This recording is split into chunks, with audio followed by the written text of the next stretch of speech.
കമ്മിറ്റിയുടെ നേതൃത്വത്തിൽ ഉമ്മൻചാണ്ടി അനുസ്മരണവും ധാന്യക്കിറ്റ് വിതരണവും നടത്തി.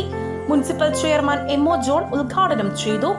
കോൺഗ്രസ് മണ്ഡലം പ്രസിഡന്റ് ബാബു കൊല്ലംപറമ്പിൽ അധ്യക്ഷത വഹിച്ചു. തോപ്പിലബു, Lindo P Andrew, Lissy Abraham, PM Moosakutty, Hasin Khalid, Muhammad Saheer, Aslam PH, M.O. Gerald, Jerome Michael, കൗൺസിലർമാരായ ഷമ്മി സെബാസ്റ്റ്യൻ, ലിസ ജോൺസൺ, സീനത്ത് മൂസാക്കുട്ടി, പങ്കജാക്ഷൻ പിള്ള, BK വിജയകുമാർ, അനൂപ് ശിവശക്തി, ജോയ് അംബ്രോസ്, അബ്ദുൽ സമദ്, അബ്ദുൾ റഫീഖ്, റജുല കാസിം, ജസിയ ഷംസു, ജസ്മോൻ ജോസ് തുടങ്ങിയവർ സംസാരിച്ചു.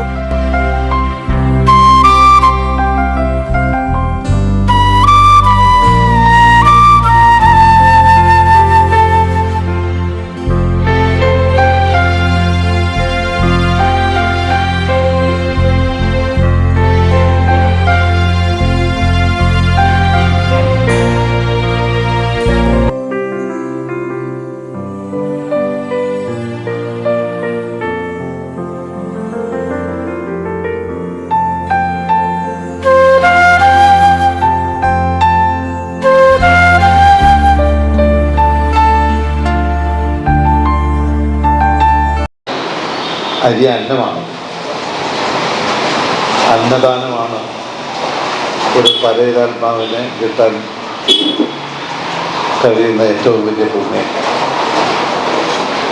അതറിഞ്ഞുകൊണ്ട് തന്നെ മണ്ഡലം കോൺഗ്രസ് കമ്മിറ്റിയിൽ സംഘടിപ്പിച്ചതിൽ ഞാൻ മണ്ഡലം കോൺഗ്രസ് കമ്മിറ്റിയുടെ പ്രസിഡന്റ് ശ്രീ ബാബുവിനെയും സഹപ്രവർത്തകരെയും മുക്തകണ്ഠം പ്രശംസിക്കുകയാണ്. ശ്രീ രാഹുൽ ഗാന്ധി ശ്രീ ഉമ്മൻചാണ്ടിയെ വിശേഷിപ്പിച്ചത് കഴിഞ്ഞ 21 വർഷത്തെ എൻ്റെ രാഷ്ട്രീയ പ്രവർത്തനത്തിൽ എനിക്ക് ഗുരുവായി മാറിയ ഒരാളേ ഉള്ളൂ, അത് ഉമ്മൻചാണ്ടിയായിരുന്നു എന്ന് അദ്ദേഹം പറഞ്ഞു. അത് ഏറ്റവും വലിയ ആദരവാണ് ഉമ്മൻചാണ്ടിക്ക് അദ്ദേഹം നൽകിയത്. അദ്ദേഹം പറഞ്ഞ വാക്കുകൾ ഞാനും TV യിൽ ദർശിച്ചു. അദ്ദേഹം പറഞ്ഞൊരു ടീച്ചർ, ഉമ്മൻചാണ്ടി ടീച്ചറല്ല. ടീച്ചർ എന്ന് പറഞ്ഞാൽ താൻ വ്യത്യസ്തമാക്കിയ കാര്യങ്ങൾ മറ്റുള്ളവർക്ക് പറഞ്ഞു കൊടുക്കുന്ന ഒരു അധ്യാപകൻ മാത്രമാണ്. പക്ഷേ ഗുരു എന്ന് പറഞ്ഞാൽ തൻ്റെ പ്രവൃത്തി കൊണ്ട് മറ്റുള്ളവർക്ക് മാർഗദർശിയാകുന്നയാളാണ് ഗുരു. അങ്ങനെ എൻ്റെ രാഷ്ട്രീയ ജീവിതത്തിലെ ഗുരുവാണ് ഉമ്മൻചാണ്ടി എന്ന് അദ്ദേഹം പറഞ്ഞപ്പോൾ ആ സദസ്സ് സ്തബ്ധരായി അത് കേട്ട് നിൽക്കുകയായിരുന്നു. അക്ഷരാർത്ഥത്തിലും എല്ലാ അർത്ഥത്തിലും അദ്ദേഹം പറഞ്ഞ വാക്കുകൾ ശരിയായിരുന്നു. നമുക്കെല്ലാവർക്കും ഒരു മാർഗദീപം തന്നെയായി ഇന്നും ഉമ്മൻചാണ്ടി കേരള മനസാക്ഷിയുടെ മുമ്പിൽ തെളിഞ്ഞു നിൽക്കുകയാണ്. ഏതായാലും നമ്മൾ കേരളത്തിൽ മാത്രമല്ല, ഇന്ത്യയിൽ മാത്രമല്ല, ലോകത്തിൽ തന്നെ ഏറ്റവും നല്ല ഭരണാധികാരി, മുഖ്യമന്ത്രി എന്ന് ഖ്യാതി കേട്ട, ആദരവ് നേടിയ നമ്മുടെ പ്രിയങ്കരനായ ഉമ്മൻചാണ്ടി സാർ, അദ്ദേഹത്തിൻ്റെ വേർപാട് നമ്മൾക്ക് ഒരിക്കലും തന്നെ മറക്കുവാൻ സാധിക്കുന്നതല്ല. ദിവസവും അവിടെ പുതുപ്പള്ളി പള്ളിയിൽ ചെന്നാൽ കാണാം, അവിടെ നോട്ടീസായിട്ടും കത്തുകളായിട്ടും എല്ലാം പതിച്ചിരിക്കുന്നത്. ഓരോ ദിവസവും ആ പാവപ്പെട്ട ജനങ്ങൾ, സാധാരണക്കാർ, അവരുടെ സംഘടനകളും പരിദേവനങ്ങളും അദ്ദേഹത്തോട് പറഞ്ഞ് ഇപ്പോഴും ആ ജനങ്ങളുടെ എല്ലാ വിശ്വാസം അദ്ദേഹത്തിൽ നിന്നും ജീവിച്ചിരിപ്പില്ലെങ്കിൽ തന്നെയും അദ്ദേഹത്തിൻ്റെ അനുഗ്രഹാശിസുകൾ കിട്ടും. അദ്ദേഹത്തിൻ്റെ നമ്മുടെ പ്രാർത്ഥനയിൽ അദ്ദേഹത്തിന് നമ്മളുടെ ദുഃഖങ്ങളും സങ്കടങ്ങളും ഒക്കെ മാറ്റാനുള്ള ശക്തി നൽകുന്നുണ്ട് എന്നുള്ളൊരു വിശ്വാസത്തിൻ്റെ പുറത്താണ്. അത്രയും ദൈവതുല്യനായ ആ മനുഷ്യൻ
അറിയാം, ആ പുതുപ്പള്ളി പള്ളിയിൽ ഇപ്പോഴും ആളുകളെ കൊണ്ട് തിരക്കാണ്. രാവിലെ മുതൽ വൈകിട്ട് വരെ അദ്ദേഹത്തെ അടക്കം ചെയ്തിരുന്ന സ്ഥലത്തേക്ക് നിരവധിയായിട്ടുള്ള ആളുകളാണ് ഒഴുകിയെത്തുന്നത്.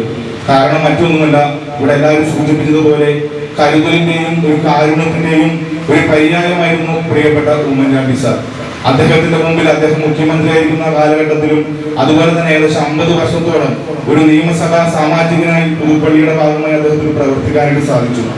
ഏതൊരാളും ഒരു കാര്യവുമായിട്ട് അദ്ദേഹത്തിന്റെ അടുത്തേക്ക് കടന്നു ചെന്നാല് അദ്ദേഹത്തിന്റെ ഡിക്ഷണറിയില്, അദ്ദേഹത്തിന്റെ നിഘണ്ടുവില് നോ എന്നൊരു വാക്കില്ല.